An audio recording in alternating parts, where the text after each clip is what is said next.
We will go ahead and start the STEM education panel for the first day of Black and Micro. And we're going to start with some introductions. So, first of all, we have Dr. Brian Garrett, and he is the regional director for SMASH. And then we have Dr. Shadding, Dr. Sherilyn Shadding, and she said, "Hi, y'all." She's at University of Texas.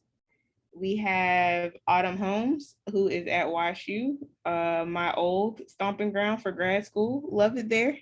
Wish we were there together. And she is a HHMI postdoctoral fellow. And then we have Carlita Page Anderson, and she is the program director for HBCU Up. And I'm gonna let Dr. Sherilyn Shadding give her full title because she deserves that. Go ahead and say that for me, please. Hello, everyone. I'm glad to be here. So I'm Sherilyn Shadding, and I'm the Associate Dean of Diversity and Student Affairs at UT MD Anderson Cancer Center, UT Health Graduate School of Biomedical Sciences in Houston. Yes, and I did that because hers was like really, really long. And so I was like, you do that. And so since we have a great lineup of panelists here, let's go ahead and get started so we can answer your questions later on in the evening. So the first thing I actually really want to talk to our panelists about is, can you describe your current role and how your work impacts students and individuals in science? And so we're going to start from, not the youngest, but we're going to start from the beginning of the pipeline, which a lot of us think is high school and college. And so let's go ahead and start with Brian. Can you answer that for us? Yes. Can you all hear me well? Good. Yes. And thank you for the introduction and for setting the tone, Nisha. This is absolutely, I think, the space that it needs to be. So I'm happy about that. So yeah, so SMASH, we are working to eliminate barriers faced by underrepresented students of color in STEM. And the way we're doing that is by primarily working with high school students, by providing them with the ability to develop some critical thinking skills, some STEM skills, but really, in addition to that, really allowing them to explore their identities and helping them to develop a positive STEM identity, what we call it, and as well as tap into support networks and STEM support networks. And so seeing people like you all here on the panel, folks in the who are attending, having access to those people to see what's possible in terms of what they could be, as well as providing them with, tips and insight into applying to college, financial aid, the entire STEM pipeline, just getting a better understanding of what that looks like and how they can go about navigating that successfully. And we also work with students after they graduate from high school as well. So in college, we have partnerships with companies where they can do paid internships during the summer. And so, yeah, primarily I'm working with students here in Atlanta. And so I'm the site director at SMASH Morehouse as well. And so outside of COVID, scholars are able to live on campus for 5 weeks over the summer. So they get to live on a college campus, get that experience, especially for young Black men in the area, being on that campus, seeing young men who are close in age, who are at the next level where they want to be. That's also something that's really invaluable to them, developing that confidence that they can go and become a scientist, an engineer, an entrepreneur. And so that's primarily what I do. I feel like I already moved away from the question, but I think that's in a nutshell what I do. So I'll yield the rest of my time so someone else can speak. Okay, so the next person in, I guess, our STEM journey, right? So we're out of high school.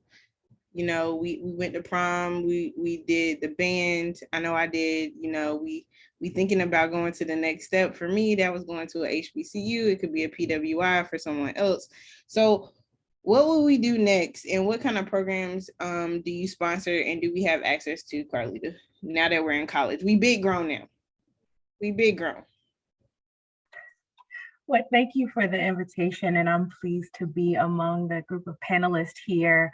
I serve, as Nanisha said, as the program director for the Historically Black Colleges and Universities undergraduate program at the National Science Foundation. And in that capacity, what I do is provide funding opportunities to HBCUs, specifically faculty members, to really engage students in STEM using best practices to increase retention.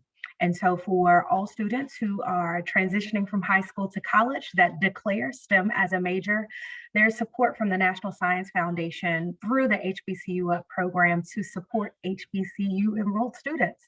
And so they may support students through internships or engagement in undergraduate research or partnerships with different national scientific labs.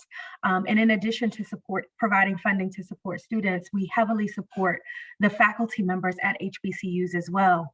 We know there's a range in the type of science that is conducted at different HBCUs, from being primarily undergraduate focused and emphasizing those concepts in the classroom to those where there's more authentic research that's occurring at your larger HBCUs where faculty need support as well.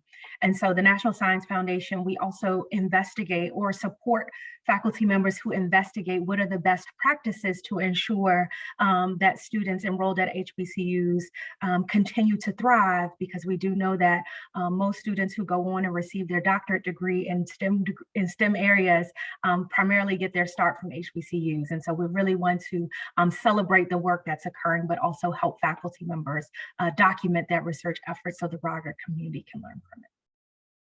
And so since we are talking about HBCUs, y'all also know I had to represent today. So I'm gonna go back and show you my shirt. Okay, NCCU Eagles, okay. And North Carolina Central, I had a Spelman shirt on earlier this morning, but I was like, I gotta switch over. So now that we are, we've matriculated from a freshman, sophomore, junior, and now we're a senior. So where do we go from here, Sherilyn? Are there some post-bac programs potentially that we could do, or do we go straight into grad school? Like, what are we doing now? You weren't kidding about this float thing, Nanisha. So there are several options that students can have when you are to the upper level of your college education. It really depends on where you are and where a student is and what their choices have been leading up to that. So a student that is interested in PhD, so I'm going to focus on graduate school, but a student that's interested in graduate school, graduate education at some point, and that has quite a bit of research experience. Perhaps they've gone to one of those HBCU up schools and they've had the opportunity for quite a few internships. Then if they're in good shape when it comes to that, as well as grades, then sure, that student can go on and pursue graduate education, or I would say it's recommended they go ahead and apply for a PhD or for graduate school. But for students who are still seeking more research experience, or feel that they need a little bit more time to understand the environment of research, especially at a research intensive institution, then I would recommend either a post-bac or perhaps a master's degree. But the advantages of a post-bac is, one, you are paid to do it and you don't have to pay for that. We like paid things, okay? So you receive a stipend, and there are national programs through the NIH called the PrEP programs through the NIGMS that are across the country. There are also other post-bac programs through other agencies, which is one that I used to run. So there are other opportunities as well, but they pretty much are all the same flavor, where you apply, you get a stipend, and your focus is research. And usually it's about a year, maybe 2 years long. But in those cases, sometimes I do recommend master's degrees. And there are master's programs where you can get a stipend. I won't mention a school, but there are master's programs where you can get stipends. So see me later if you're interested in that. Okay, so now that we're doing post-bac, and are there any programs while we're in grad school, like IMSD or like anything like that? And I'll give a big reveal at the end, guys, about why these people were selected, these individuals were selected, and how it crosses over to me. But I'll go ahead and let Sherilyn go first. Okay. So yes, absolutely. There are programs that can continue that pipeline on into graduate school.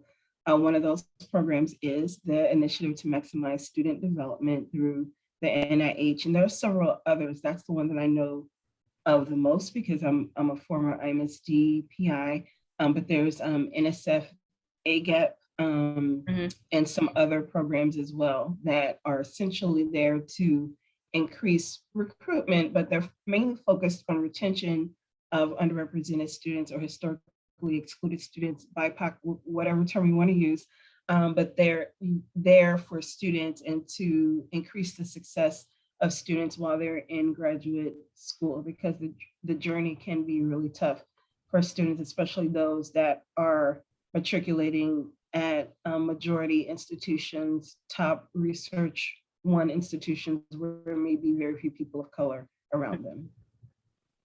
Thank you. Or say seek them out once you get to that school. Thank you. I feel like this is my own journey. This is really weird. It actually is. But anyway, okay, so now that we are big grown, now we really grown, right? So like we are out of grad school. And so, Autumn, and this is very recent for both of us, right? So now that we're out of grad school and we look around and we've defended, right? Our parents have come and they've watched our defense, 5 to 7 years worth of work. Everybody has come across the nation.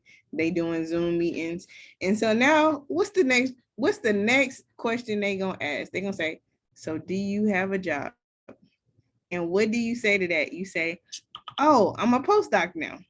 So now that we are postdocs, what do we do while we're in our postdocs? Like what opportunities, what other fellowships are available to us as postdocs? Sure. Thank you, Manisha. I just want to say too, this has basically been my journey too. I was both a prep student and an IMSD student. Me too. Yes. But so I would say as a postdoc, you sort of have to make the decision what route you want to take, right? Because you can do a postdoc and then go to industry, or you can do a postdoc and then go to academia, which is my trajectory. And so that'll determine sort of which opportunities you take. But I would say overall, schools are now focusing on programs that sort of give you that experience to do either or even in multiple different fields. So you could go into public policy, for example. You could go into scientific writing. So really at the postdoc stage, it's about you sort of fine tuning what exactly you want to, put your PhD skills towards. So I can speak to the academic side. So as was mentioned, I just recently got a really nice fellowship from HHMI. Yes, I'm thankful, very thankful. It's the Hannah Gray Fellowship program, and it's for underrepresented minorities in science. So the application just opened. So if you're applying right now, if you have any questions about it, we can talk after. There's also the Burroughs Welcome Fund fellowship. So you can see, yay, yes. Yeah. So if you want to go academic, the two things, as we probably know on this panel, is you need funding and you need your research papers. So there's tons of fellowships, again, specific for us, for BIPOC, if you will. And then the next thing is when you're at that critical juncture of when, those 6 months before you finish your PhD, start looking for postdoc labs that publish well, publish high impact.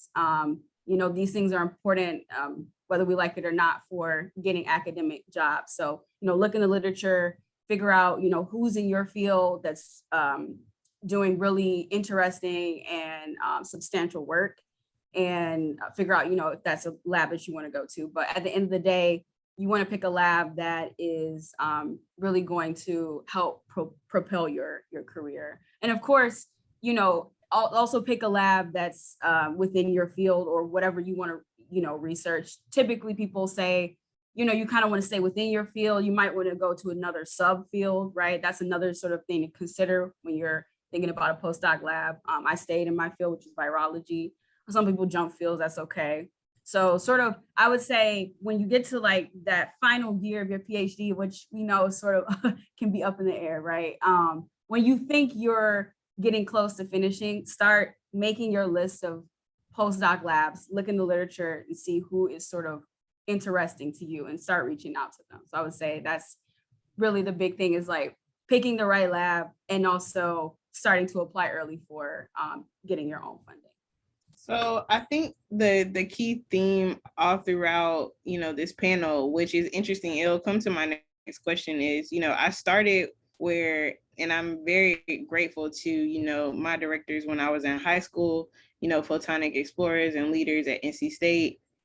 And, I got access to doing science and scientific investigations, at a high school level, actually middle school, but high school too.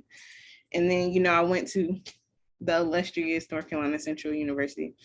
And, I had a chance to do research there with my beloved mentor, Dr. Daniel Williams, right, on the Syria, got me into bacteriology, started to refine my ideas, right? So I'm coming from a physics background, engineering type math kind of background. Now I'm going to, kind of public health, biomedical sciences, specifically going into bacteriology, right, in the college. Now I'm going into prep, right? I'm at UNC. Brian is my elder there. I'm seeing him across the way, being like, hey, Brian. And so I'm going to UNC. I'm a little bit more focused, right? I'm thinking about, airway, TB, pathogens, things like that.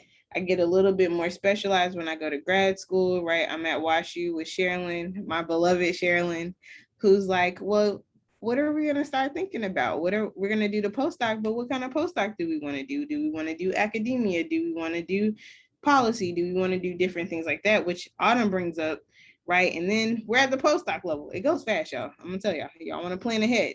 And then, while Autumn and I are in, our postdocs, it's like, well, what other things do we like to do? So I like to teach. So ARACTA was another program or another mechanism that actually a lot of people in our community, and when I say in our community, I mean Black and micro community, okay, or BMA community, that we're ARACTA scholars, right? And then, do you want a T32? Do you want a T32 sponsorship, right? Are you going to be in the community for Hannah Grace, like Autumn? Are you going to be in Bros Welcome, like I am? And also Chelsea and Nakia, and probably a lot of other people in Black and Micro.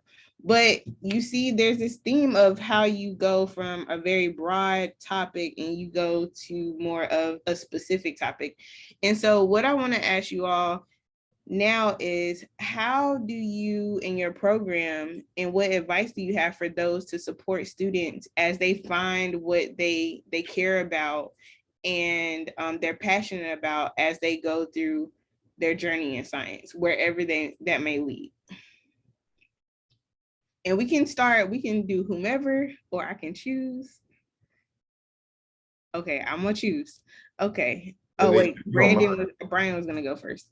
Yeah, I may have a slightly different take on this. So I'm gonna put mine out there and let it get. No, this is great. We're here for a discussion. This is what we're here for. Absolutely, thank you. Also, I resent the elder comment, but it's okay. I'm gonna let it slide. No, I think yeah, it's so interesting to hear everyone talk about this, and very similar pathway. Morehouse College. I was part of a scholarship program there where we had to do 10 hours of research a week. We did research talks weekly, trips during spring break to different colleges and companies. I dipped out on some of those early to go to the beach with friends. But same thing, post back at UNC, went through a PhD, and that's where I kind of drifted away from a more traditional, I don't even know what the language is or the lingo is around, these academic pathways. But I kind of thought about things and look back and think about things a little bit differently. And I'm starting to think about things more as skill development. What skills is it that you want to develop? And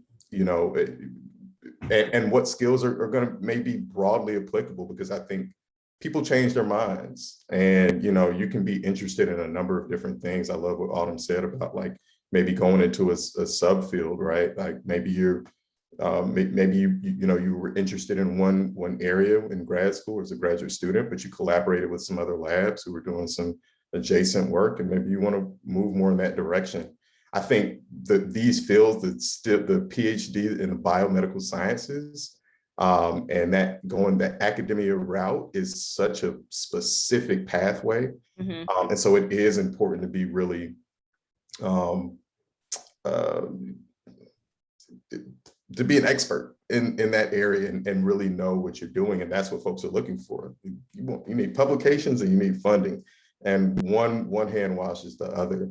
And I think for folks who are less sure, and I think I was someone who was a little bit less sure and wasn't necessarily sold on going to, the postdoc to academia route, is thinking more about, well, what are the skills that I can develop that I may be able to use outside of this particular area? What are some of those, I'm not even sure what folks are using around the word soft skills, right?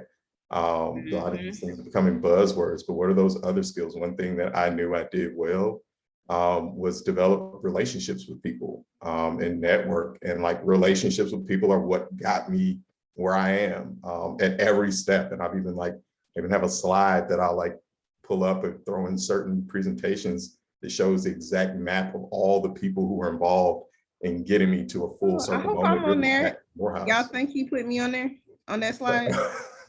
You're on the slide now, right? Now you're on the slide, right? So yeah, that to me, it's the people, the being able to collaborate with people effectively, build relationships with folks, and not necessarily in like a conniving way, but in a very genuine way. A lot of times those relationships are what ultimately get us where we want to be. And as we change and as our thoughts and our interests change, a lot of times those relationships with folks, whether they're mentors, whether they are friends, right? Like just having a space, like this is a space to just be and chop it up and share wisdom and experience. I think all of that is what ultimately kind of lands us where we are. So I love that, like that's very real, like the narrowing in on what it is that you really want to do. And there's a lot of people, right? Opportunities like this to learn, like, what should I be doing? I do want to apply for the Burroughs Wellcome, postdoctoral fellowship or HHMI, right? Like those things you got people right here who can guide you on that. And then other things that are maybe less defined, I think that's where you want to have a few different folks who can help guide you as you continue to make those steps and pivot. So that's my take on things, but I love the conversation.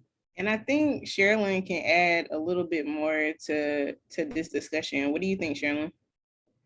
Yeah, I'll try to be really brief, or try to be. One, just in general, when it comes to supporting students who have various interests. So first of all, full disclaimer, I am a big believer in just pursuing the career that you want. I don't necessarily promote one over the other, and never in the programs that I've run has that been the case.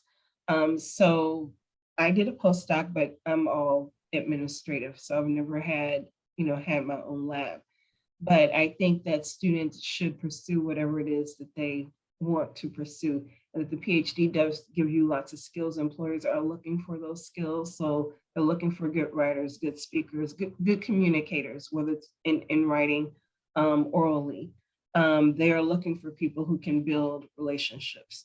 They are looking for people who have some of those technical skills as well. But there are lots of skills that you get as a PhD student as a scientist that multiple people are looking for, and that's valuable just to our world, period. And one of the ways that we can support that is by having different programming at our schools, whether it's at the undergraduate level, whether it's at the graduate level, bringing in people from different careers and talking about what they do, and not placing a judgment or valuation on this career is the top career. It's just it's a career. It's what you chose, and that's great. That works for you. So I think that's really important. And really just promoting that. And, one of my goals before I exit where I am now is to try to eliminate the words or the term alternative careers from our lexicon, because it's not an alternative. It's just a choice. And I think the more we promote that, the better we are. But having faculty or having people that students can go to and talk about these careers, even if you can't be the one that they can talk to, refer them to somebody who can, and not look at it as, that they're going to the dark side, or calling them turncoats or things like that. Those are things that were said to me. So not placing different valuations on different careers, because it's just a choice. So this is actually a really interesting question. I mean, part of the discussion, right? Because we're starting to get into, the nuances of, academia and PhD, but also the bigger skills that you should also learn. And I want to go to,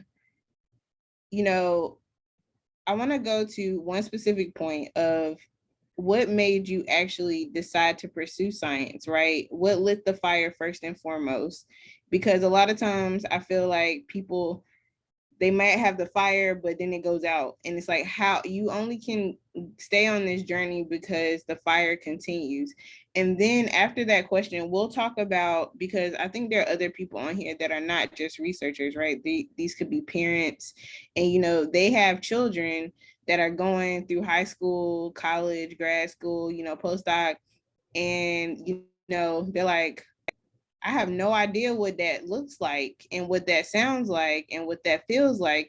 And so, I mean, I think all of us are adult enough to know what we would want to say to our parents or, to say like, hey, this is the kind of support that we need, just in case there are parents out there or like family members out there that are having individuals going through the pipeline. So why don't we start with like, let's just do a random popcorn, just a random event, not a random event,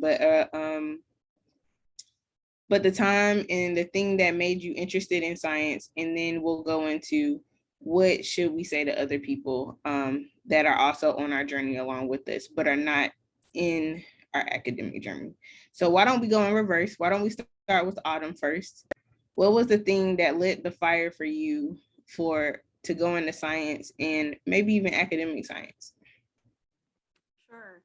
So I've been interested in microbiology since I was like 12 years old, just reading books about, infectious diseases and how they operate. Yes, right, yeah. We have a very similar similar journey.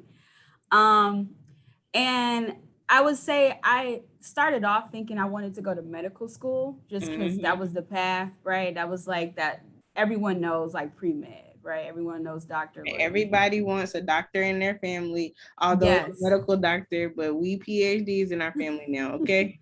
Exactly. Yeah, respect. Put some respect on our name. Exactly. But what I realized, and what I would say to students, even in undergrad, is to like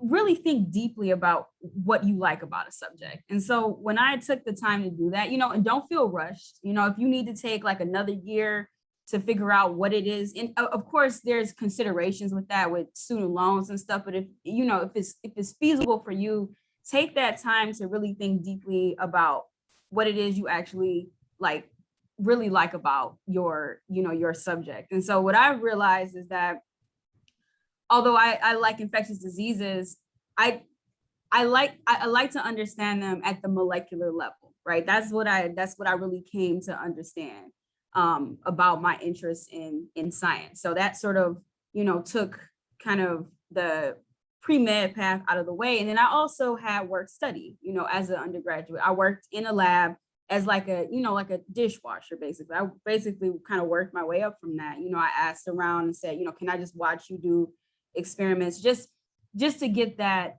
sort of experience of what it is actually like in an academic lab. And then to answer your question too about like how to keep the fire going, that is such an important question. Because you get to grad school and I think like talk about I can't. You got to talk about it. Talk about it, Autumn. I can't remember who said it, but it does get difficult. And being the only Black person who, and I was in my department, you really, really need to find that support, you know. So the IMSD program is really what helped me. There was also a program at my institution called DECADE, which was the Diverse Educational Council, or I can't remember the other acronyms, but you need to find that community. You know, I would say like, don't be passive about it. You really have to be sort of, I hate this word, but like proactive about your, you know, your support, because that's really what's going to get you through those like long nights of like trying to get this one little tiny experiment that literally nobody else knows how to do in the lab, right? Like those, like, that's going to feel very lonely and isolating. And on top of, you know, being the only whoever, in this case, like Black person in your department, like that, finding that solid community where you can actually bounce ideas off and, you know, even formulate collaborations and just feel that sense of community is just so important. I think for me, that's what kept my fire going. And also mentoring too. I think I might've put that in my bio. Like I very, very much am an advocate for mentoring. To me, it fortifies my my desire to do research, because what you're really able to do with that is you're able to share information and to share sort of experiences with people. And I think that's just so important.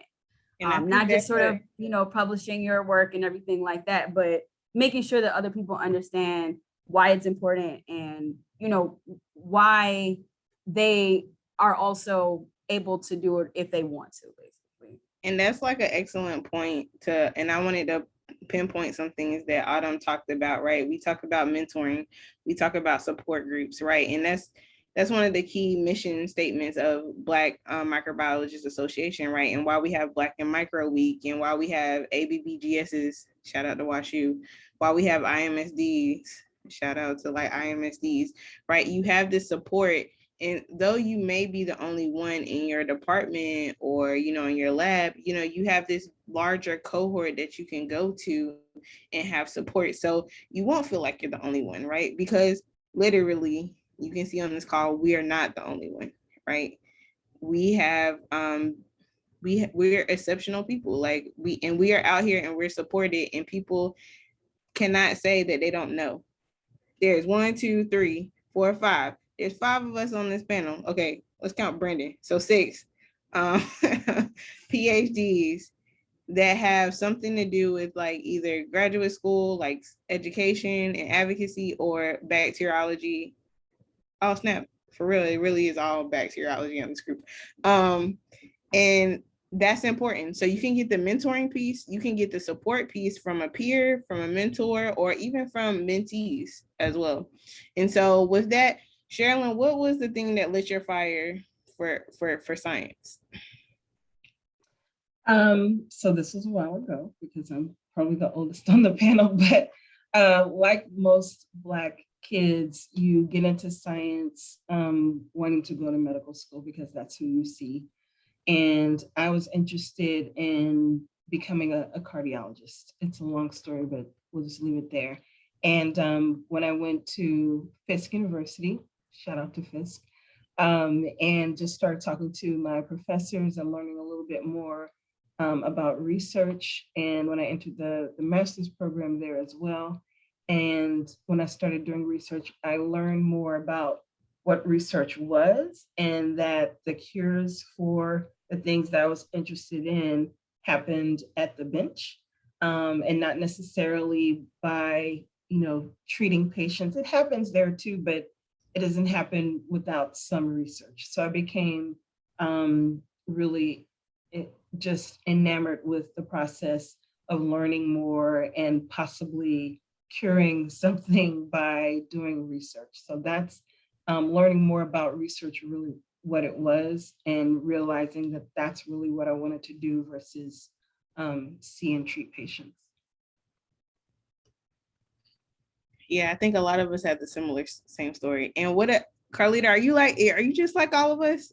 Did you start off in medical, like wanting to go to medical school, and then was like, okay? I did. That is my song. But what really underscored it for me. So yeah, I wanted to be a pediatrician because I had an amazing sister as my pediatrician, and I just wanted to be like her. But it wasn't until I got to Virginia Union University, is where I did my undergraduate degree, where I was exposed to research. And so it was through that experience that I learned that there was another doctor option. I just really wasn't aware. I just didn't know. But that said, I cemented my interest in bacteriology, if you will, but more so biochemistry through a biochemistry course. So for you students that are still in undergrad, that was the course for me. It was an upper level elective that had all of these things come together.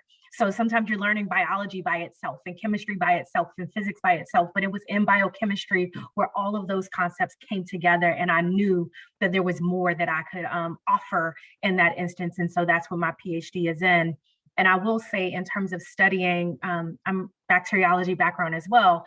It was 9/11 for me. So I was in college when 9/11 happened, and then the subsequent mailings of anthrax through at that time, I knew I wanted to study anthrax, right? And so it was kind of like life's events that also started to fuel that passion of how can I serve in a different way. And so I then went to graduate school and then studied anthrax. But if I may, I want to get to your point about what can we say to our networks and our support systems of how they can be available to us. My personal experience was that there was no one in my family who was doing all of the things that I was doing. And so they really didn't understand. Mm-hmm. But what they did was allow me and gave me the space to figure it out. And so, to that support system that may be engaged here, your student, whomever it is, or your postdoctoral fellow, or whoever they are, even as a faculty member. So I can speak to that perspective as well of having a lab. When you don't know what the person is doing, give them the time and space to go form that network, to go venture out and learn new things. It's not an assault on your family because they're doing new things. They love and need that support from you, but they also need the space to figure out some things where they have to go broaden their horizons. And so that might require them to travel. I did an extensive amount of traveling throughout the country to kind of learn new techniques. And as you grow, and as you go, like out and venture, you grow. And so you learn more about yourself. You learn more about what you like and what you don't like, and you develop new interests. And because you are evolving, a lot of people in our community doesn't like the word change, but because you are evolving in your interests, there may at times feel like, oh, you're different. Here's the punchline. We are different as a result of that experience. And so I wanted to make sure that I at least shared that, because it was my family accepting and understanding my evolution that allowed me to thrive and to flourish in spaces that I didn't know was ahead of me. That is amazing. I feel like doing snaps. I wish I could have the emoji thing in the corner of like the little celebration thing, because that's what I often tell my mentees as well. I'm like, you need to find out what you like and what you don't like. And in addition to your point about growing, also, and we'll talk about this, not we, but like later on in Community Day, which I'm also moderating, we'll talk about this a little bit more about how your community that are not scientific, how they can actually fuel your research, right? So, and when I was in graduate school, I had the most interesting conversations with my parents saying, hey, I don't know much about this, but can you do this? And then I'm like, hold on, I don't even know. Like, let me go look that up and let me go see, because it's so much. sometimes you need a different perspective. So it's great that you're telling people to go travel, go move, because you're growing and expanding. And when you grow and expand in your own niche, right, you bring your community with you. Oh man, Carlita just snaps. And so Brian is already, I already hear him thinking. I already know he gonna be profound, y'all. Okay, so Brian, tell me, what was the thing that lit your fire for science, and if you have any, advice for support systems. First, you call me an elder. Now you put the pressure on me with the profound statement. We got a little beef going here. Oh my gosh. No, I love what everyone has said so far, and I'll try to be brief and speak to my own experience, and then speak to the latter part of the question. But yeah, for me, my dad's a chemist. My dad has a bachelor's in art and a bachelor's in chemistry from North Carolina Central, actually. Hey, so my dad's got he's already up here. There you I already go. like this man. So he's got 2 bachelors, and he worked for Burroughs Wellcome, more connections here. There were Burroughs Wellcome. So I don't, whatever Burroughs Wellcome evolved into, I feel like they split into GSK at some point, but he worked for Burroughs Wellcome back in the day, and would come home talking about molecules and reactions and random stuff. And I'm like, all right, I'm not really picking up what you're putting down, but cool, And so by the time I engaged with that in middle school and high school, science was just easy. And math was fun. I just liked numbers. And so for me, I went into chemistry. I never wanted to be just like my dad. So I reluctantly chose chemistry as a major. But I also chose it because I felt I needed something that was going to be challenging, something that was going to keep me on my toes. It's something I knew about myself. If I get bored with something, I need something new. I need to interact with something new. I get fidgety. I like new information. I like to learn new things quickly. And but the way I kind of refined that was when I was at Morehouse. I did internships.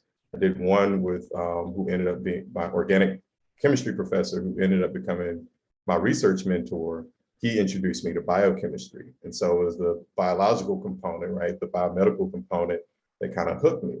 And I ended up doing an internship in physical chemistry one summer at Howard University through the Amgen Scholars Program. You were at Amgen? I was at Amgen at Howard, and got a love for Howard, really got kind of affinity for them. And but that was okay, I'm definitely staying away from this. I need the biochem, it has to have a biological component to the research, right? And so that's what kept me in the biochemistry sphere. And then when I did my postbac, I worked with Dr. Michael Johnson, who was a graduate student at UNC. He's now a professor in Arizona. So he introduced me to more bacterial proteins and characterizing those proteins. And so I got deeper into that. So that's what kind of, those were the sparks and the things that led me to, my PhD in biochemistry. And I think what kept me going, I think it is mostly about it's everybody else. For me, it was everything except for the science. The science was cool. It was definitely fun at times. I never, quite honestly, was just this is the thing. I could go off on it, and whoever I was dating at the time or all my friends, I would talk their ear off at times about certain things. And if they asked me a question, they were going to get a 1-hour response. But it was never deep in me. I always was thinking about what I was going to do to put other people on, what I was going to do to break through and kind of bend the rules. I'm a rule breaker in general. So I did that, and it caused some friction at times, and that's a whole other thing. But that was the thing that sustained me, was just the people around me. Being the first in my family to get a PhD in the sciences, just really seeing a lot of younger family members and people coming along and really wanted to kind of, lay a blueprint for them. I think the things that I think folks can do, and the funny thing about it is the way I got this job was I was speaking on a panel about this subject, about how parents could keep their middle school age Black girls engaged in STEM. I was working at Genentech. one of my colleagues asked me to speak on this panel for an organization she has called Next Gen Girls. And I spoke on the panel and gave whatever insight I could. And on that panel was a former colleague of mine who worked at Smash at the time. And she said, we're launching a Smash site in Atlanta at Morehouse. We've been interviewing folks. I don't think we found the right people. I think you're the right person. I'm like, I think you got the wrong person. And a week or two later, the best person. Or I'd like to think so. And so that's how I got here. And one of the things that comes to mind for me is exactly what I think Carlita said, is about like engaging kids and people in general in their curiosity, right? Like feeding that curiosity and letting them really take the reins, right? Like giving them ownership of their curiosity and of their interests. And so sometimes that means you're just a facilitator, right? You don't have to be an expert. Sometimes you're facilitating people exploring what it is they enjoy or they love. I think for the young people who are trying to figure it out, that you have to think about what you're good at, as well as what you enjoy doing. I'm a tactile person. Pipetting was my jam. People were trying to get away from the bench. I'm like, I actually enjoy this. This is fun. Like, granted, do I want to be doing this until 2 a.m. for 2 or 3 weeks straight? Not necessarily, but the tactile nature of research for me, of biomedical research for me, was really enjoyable, and that satisfied something, a part of me. So I think people should think about not just like, what do you enjoy, but what are you good at? As well. So both of those. And then also the last thing is defining your own, like you do have to define what success means to you. And I think for me, academia was the value system of academia, of publications and grants and funding was just didn't resonate with me. It just didn't. It was like, okay, I'm sure I could do this and maybe I could do it well, but it didn't feel satisfying to me. And so I redefined for myself what success looked like. And that's, I think, ultimately what led me here, right? It was not a truly winding road, but it wasn't a direct path, but that's what led me here. So I think people should always define what success means to them and evaluate whether or not a value system of a particular path really does match your internal value system. That's my advice. And so I think Brian brought up some really, really excellent points that we need to talk about. And actually all the panelists, right? So once again, there's a common thread and theme that I see throughout all these. And so once again, is that teachers and professors have profound effects on us, right? You know, we often say, oh, because I think all of us did not take our teachers or professors for granted, but some people do, right? And so as a part of lifelong learning, yes, it could be a teacher at a school, a teacher in a research lab, a teacher, you know, that's doing, I don't know, SMASH or IMSD, but it also can be like a program director, right? Like Carlita, that is implementing a program and you actually start talking to them more and more and you're like, oh, okay, you know, this person has helped me and they can see the field farther than what I can see, right? They can see what's going to happen down the road. Not only that, we have a lot of gems that has been dropped today about lifelong learning, right? It doesn't just apply just for those going from high school to college to grad school to postdoc.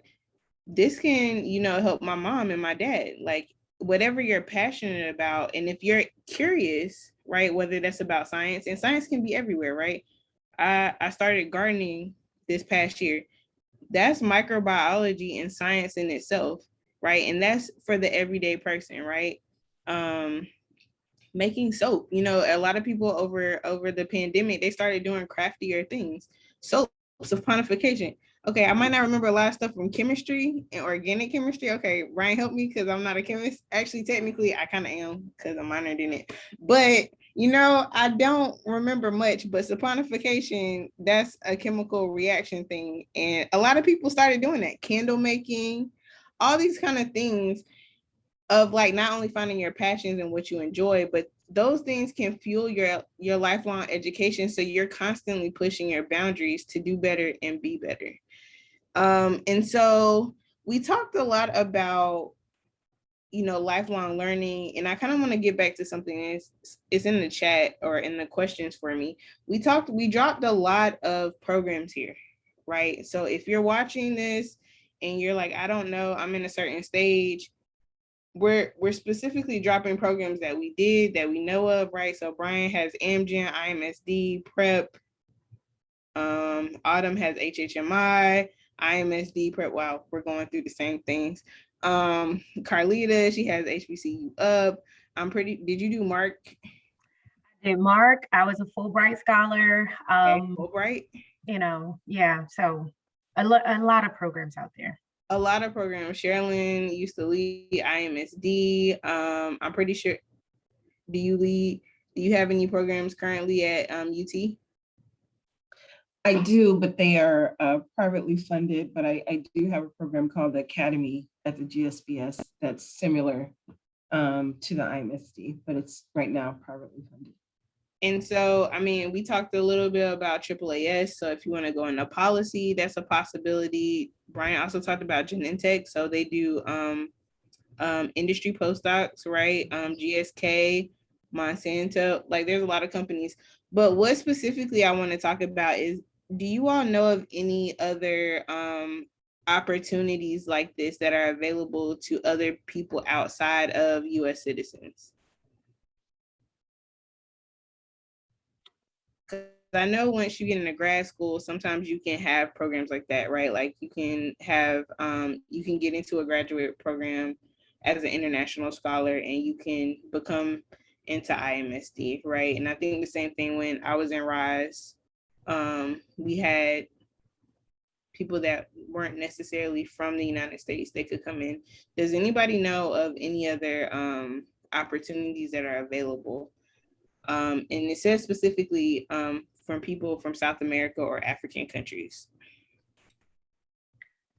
I'll just offer that Fulbright works both ways. So you can have scholars that leave, US scholars that go to foreign countries, but there's also programs that allow foreign scholars to come to the US.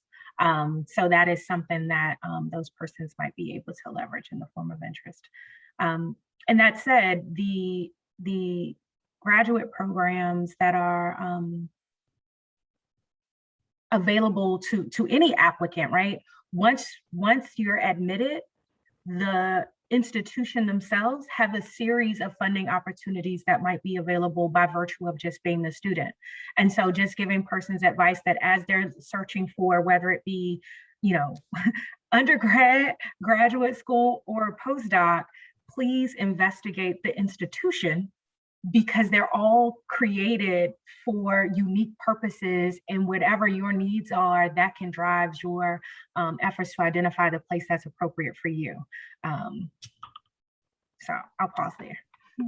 No, that's great. And I think we need more opportunities like that, but we just need to know the mechanisms and, you know, where those programs are.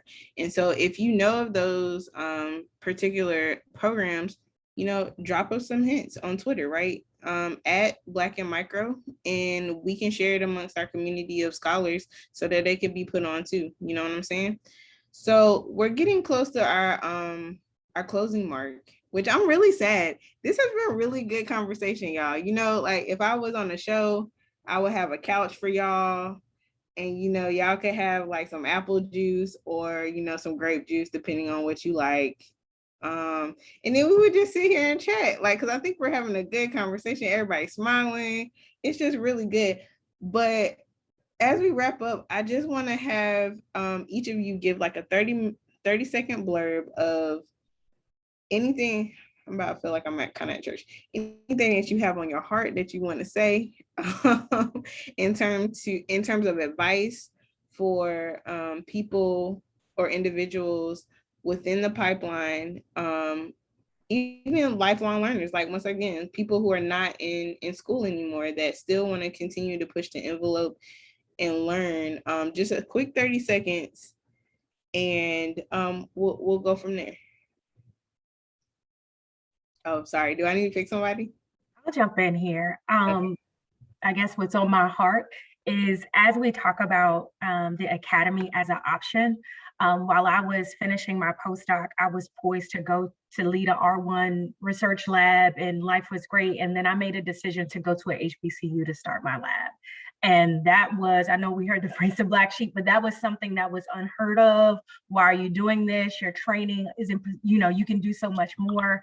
And so for, you budding scientists, if you reflect back on the faculty members at your institution that made that impact on you, you can do that. You can flourish, you can publish, you can be great in a setting that values your contribution, but also you can be that person that those students that are coming after you, that they are able to see, and you can speak through your lived experience.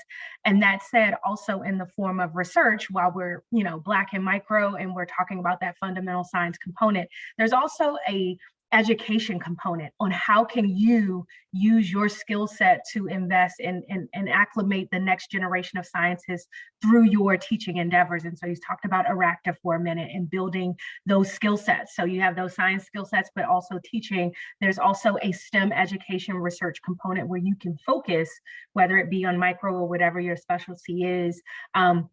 There's a wide open space for intellectual capital where we can learn how do we do that in unique environments. All right, what about you, Sherilyn? You got a 30-second blurb for me? No, I don't. But I would just say